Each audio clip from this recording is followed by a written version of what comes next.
জামাতের আমির সুম্মা শফিক তাদের প্রত্যেকটা জনসভায় প্রতিনিয়ত বিএনপিকে নারী বিদ্বেষী ট্যাগ লাগিয়ে দিতেছে। আচ্ছা বাংলাদেশের জনগণ, আপনাদের কাছে আমাদের প্রশ্ন, বিএনপি কি নারী বিদ্বেষী? বিএনপি নারী বিদ্বেষী কিনা ওইটা আপনারা প্রমাণ দিয়ে যাবেন, আপনারা উত্তর দিয়ে যাইবেন।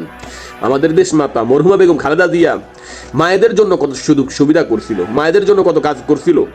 এখন দেশ নায়ক তারেক রহমান একটা ফ্যামিলি কার্ড লঞ্চ করবে, ওই ফ্যামিলি কার্ডের কথা বলাতে জামাতের হোলটা মোলটা সব কিছু জইলা গইলা যাইতেছে, তারা জলে পুরো সারখার হয়ে যাইতেছে।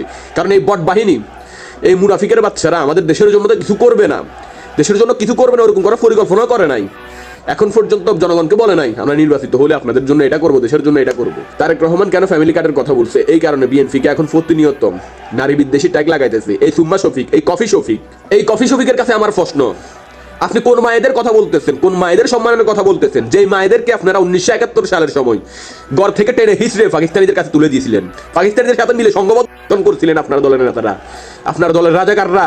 যেই নারীদেরকে আপনি গত 3 দিন আগে বলছিলেন নারীরা নাকি পতিতা, কর্মজীবী নারীরা নাকি পতিতা, ওই নারীদের কথা বলতেছেন আপনি। এখন নারীদের জন্য ভালোবাসা উতলে উঠতেছে। হ্যাঁ, আপনাদের মুখে এক কথা অন্তরে আরেক।